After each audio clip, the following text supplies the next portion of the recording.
کہ جب اللہ اور اس کے رسول صلی اللہ علیہ وسلم کے حوالے سے کچھ باتیں اس چوک پر کی جا رہی ہیں.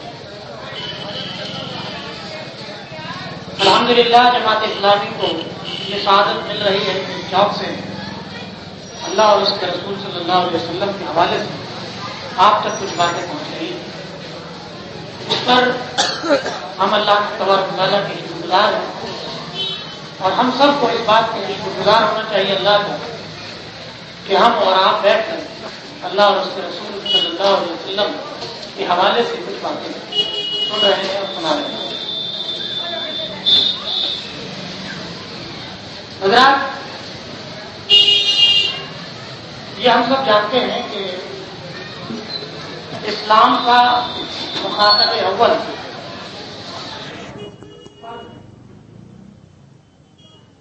یعنی اسلام سب سے پہلے ایک فرد کو ایک انسان کو مخاطب کرتا ہے. وہ یہ چاہتا ہے کہ ایک فرد ایک انسان اللہ کا تقویٰ رکھنے والا، اس سے ڈرنے والا بن جائے. اس کی تربیت اور اس کا تزکیہ اس نحو پر ہو کہ وہ اللہ سے ڈرنے والا بنے. کیونکہ انسان ہی وہ اکائی ہے کہ جب یہ ملتے ہیں تو ایک خاندان وجود میں آتا ہے، اور جب خاندان وجود میں آتا ہے تو بہت سے خاندان مل کر کے ایک سماج بناتے ہیں اور سماج کا پھر ایک اسٹیٹ ہوتا ہے، ایک قوم بنتی ہے.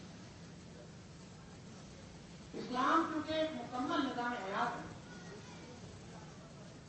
اس لیے صرف فرد کو مخاطب کر کے نہیں رہ جاتا. وہ صرف یہی نہیں بتاتا کہ ایک انسان کو کیسا ہونا چاہیے، بلکہ وہ یہ بھی بتاتا ہے کہ جب یہ انسان مل کر ایک خاندان بناتے ہیں تو وہ خاندان کیسا ہو، اس کے قد و قامت کیا ہو، اس کی خوبیاں کیا ہوں، اس کے اندر کیا کیا صفات ہونی چاہیے.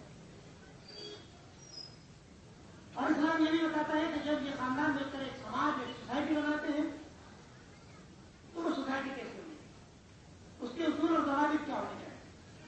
اور جب اس کے اندر ایک اسٹیٹ کا قیام ہوتا ہے تو اس اسٹیٹ کی کیا خوبیاں ہونی چاہیے، اس کے اندر کیا کیا صفات ہونی چاہیے. جماعت اسلامی دین کو مکمل نظام حیات کے طور پر پیش کرتی ہے. لامحالہ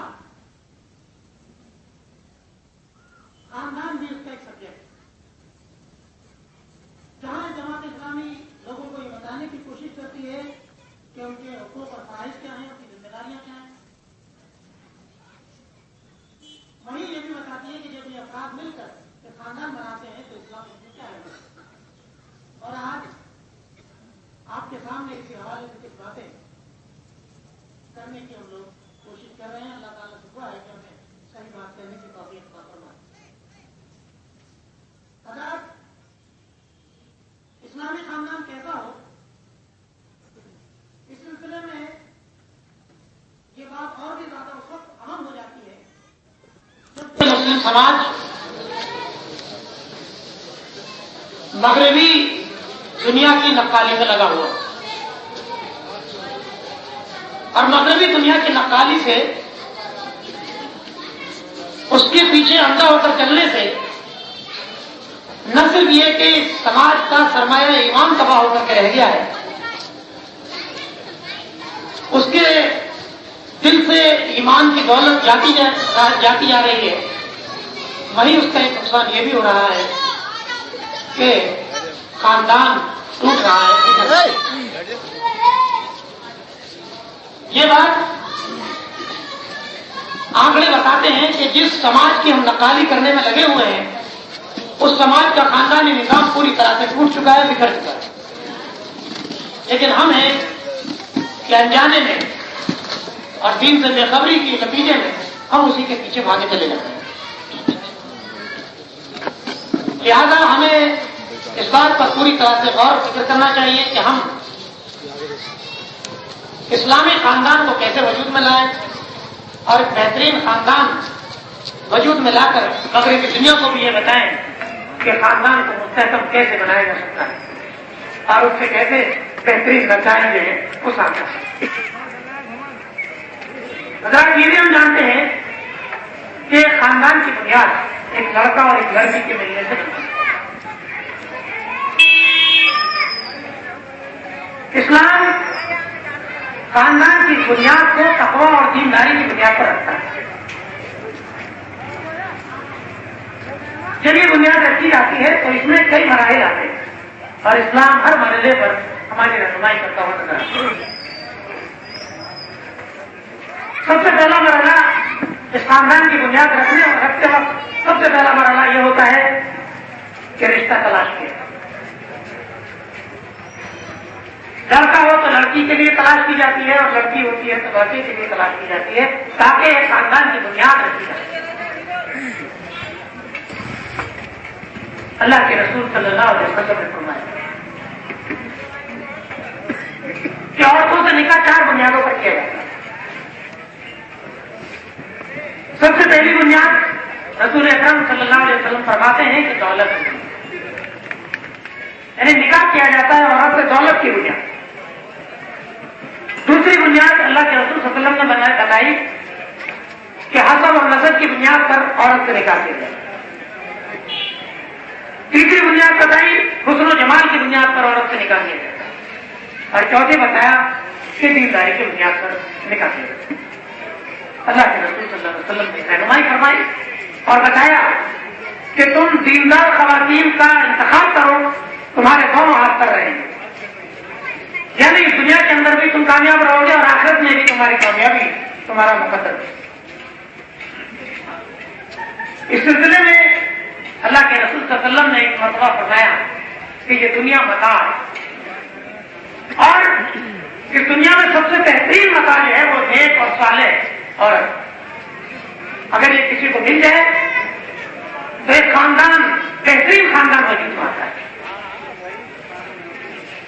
اللہ کے رسول صلی اللہ علیہ وسلم نے اس موقع پر یہ بھی رہنمائی فرمائی کہ ایک بہترین اور ایک مستحکم خاندان کی بنیاد رکھنے کے لیے یہ بھی ضروری ہے کہ جب آپ رشتہ تلاش کرو تو لڑکا اور لڑکی دونوں کی مرضی معلوم کرو۔ ایسا نہ ہونا چاہیے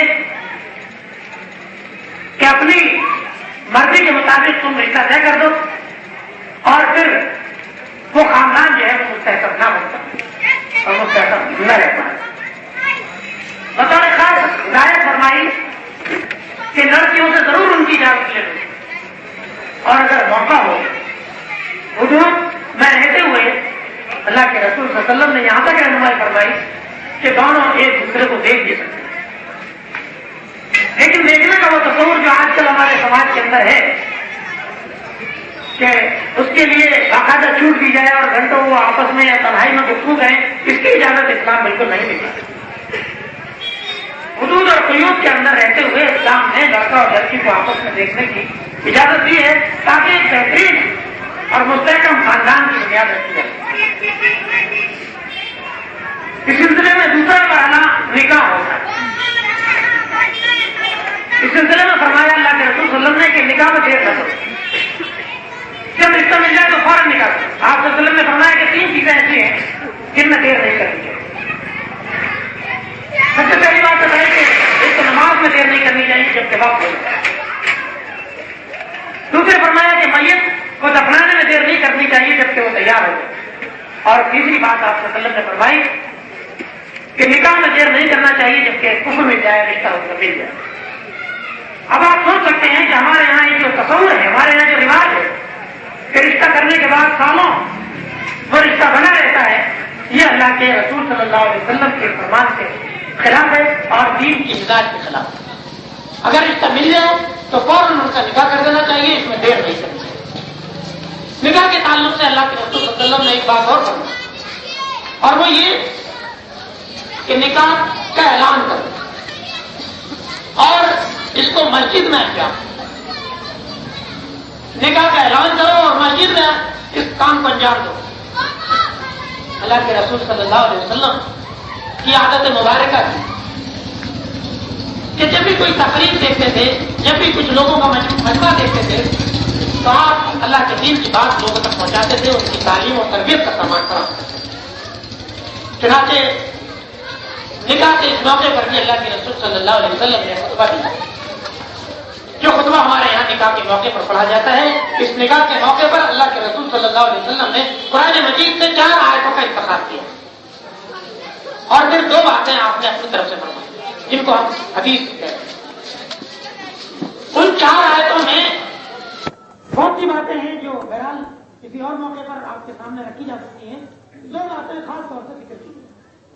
ایک تو یہ کہ کیونکہ خاندان کی بنیاد رکھی جا رہی ہے، اس لیے ان کو یاد دلایا جا رہا ہے کہ تمہیں اپنی زندگی تقویٰ کی بنیاد پر رکھنا ہے، اور تقویٰ کا لفظ ان 4 آیتوں میں 4 مرتبہ آپ صلی اللہ علیہ وسلم نے دہرایا قرآن مجید کی آیتوں میں، اور یہ بتانے کی کوشش کی گئی ہے کہ تم جو یہ نئی زندگی کی شروعات کر رہے ہو، اپنی پوری زندگی میں اسی تقویٰ کو اختیار کرتے ہیں۔ اور دوسری بات بہت عام بات اس موقع پر آپ صلی اللہ علیہ وسلم نے قرآن مجید کے ان ٹکڑوں سے بھی کہا کہ جو تم عہد کر رہے ہو اس پر ثابت قدم ہے۔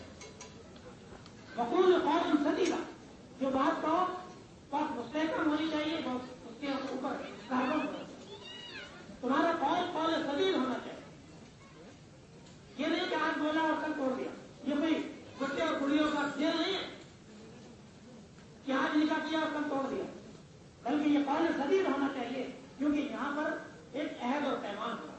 قرآن مجید نے اس عہد و پیمان کو میثاق غلیظ کے نام سے تعریف کیا۔ میثاق غلیظ کو اس کو کہتے ہیں کہ بہت پختہ ہے، ایک دم مستحکم ہے، وہ لیا جاتا ہے۔ اور پھر یہ بتایا قرآن مجید کے حوالے سے کہ اگر تم یہ پختہ عہد کرو گے اور زندگی میں یہی طریقہ اختیار کرو گے اور پوری زندگی اس کا پاس اور لحاظ رکھو گے تو اللہ تعالیٰ تمہارے اعمال کے اندر اصلاح کرے، اس لیے لکم اعمال، تمہارے کاموں کے اندر، تمہارے اعمال کے اندر اصلاح کرے، اور پھر کیا ہوگا وَيَغْفِرْ لَكُمْ ذُنُوبَكُمْ، تمہاری مغفرت کرے گا اور تمہارے گناہوں کو معاف کرے گا۔ وَمَن يُطِعِ اللَّهَ وَرَسُولَهُ فَقَدْ فَازَ فَوْزًا عَظِيمًا۔ اور پھر یہ بات بھی یاد دلائی کہ پوری زندگی میں اللہ اور اس کے رسول کی اطاعت کرتے رہنا، کیونکہ اسی اطاعت میں عظیم کامیابی تمہاری منتظر ہے۔ اگر تم نے اللہ اور اس کے رسول کی اطاعت کی ہر مرحلے میں تو زندگی میں تم کامیاب ہو اور آخرت میں بھی تم کامیاب ہو۔ پھر آپ صلی اللہ علیہ وسلم نے 2 باتیں فرمایا، ان نکاح اور نکاح نہیں میرا طریقہ ہے۔ پھر دوسری بات فرمائی، ومن رغب عن سنتی فلیس منی، جو میری سنت سے اعراض برتے وہ ہم میں سے۔ ان دونوں باتوں میں بطور خاص 2 باتیں بیان فرمائی۔ ایک تو یہ کہ ان 2 باتوں سے رہبانیت کی ترتیب ہوئی۔ اسلام بہرحال رہبانیت کو ٹھیک نہیں دیتا، رہبانیت کی ترتیب نہیں دیتا۔ کہا گیا کہ لا رہبانیت اصل اسلام رہبانیت نہیں۔ دوسرے اس بات کی بھی ترتیب ہے کہ آزادانہ طور پر جو شہوت رانی ہوتی ہے، آزادانہ طور پر جو میل ملاپ ہوتے ہیں لڑکا اور لڑکی کی، اس کی ترتیب کی۔ ہمیں نکاح کرو، نکاح کے ذریعے سے جن کی تسکین حاصل کرو، اگر کوئی شخص اس طرح سے تسکین نہیں کرتا ہے سمجھو کہ ہم نہ کر رہے ہیں۔ ومن رغب عن سنتی فلیس منی۔ خاندان کی بنیاد کے رکھے جانے کے موقع پر تیسرا مرحلہ مہر کا۔ مہر کے معاملے میں بھی ہمارے یہاں بڑی افراد اور تفریح نظر آتی ہے، یا تو اس کی کوئی اہمیت نہیں نظر آتی ہے، یا پھر اس کو بہت زیادہ اس پر معاملات کی بہتری نظر آتی ہے۔ قرآن مجید نے فرمایا وَآتُوا النِّسَاءَ صَدُقَاتِهِنَّ نِحْلَةً، کہ تم عورتوں کی مہر خوش کی جائے۔ اللہ کے رسول صلی اللہ علیہ وسلم کی تعلیمات میں یہ بات شامل ہے اور قرآن مجید سے یہ بات ثابت ہوتی ہے کہ مہر کو فوراً ادا کیا ہے۔ ہمارے یہاں پتہ نہیں کہاں سے یہ بات ڈر آئی ہے کہ اگر مہر فوراً ادا کر دیا جائے تو اس کا مطلب یہ ہے کہ لڑکے کی نیت جو ہے وہ لڑکی کو رکھنے کی نہیں، ایسا تصور کیا جاتا ہے، جبکہ قرآن مجید سے یہ بات ثابت ہوتی ہے کہ مہر فوراً ادا کیا جائے۔ اور دوسری بات جو بہت عام ہے اور جس کو اکثر نظر انداز کیا جاتا ہے وہ یہ ہے کہ عورت کا یہ عورت کی ملکیت ہے مہر، جس کو بہرحال مرد کو لینے کا اختیار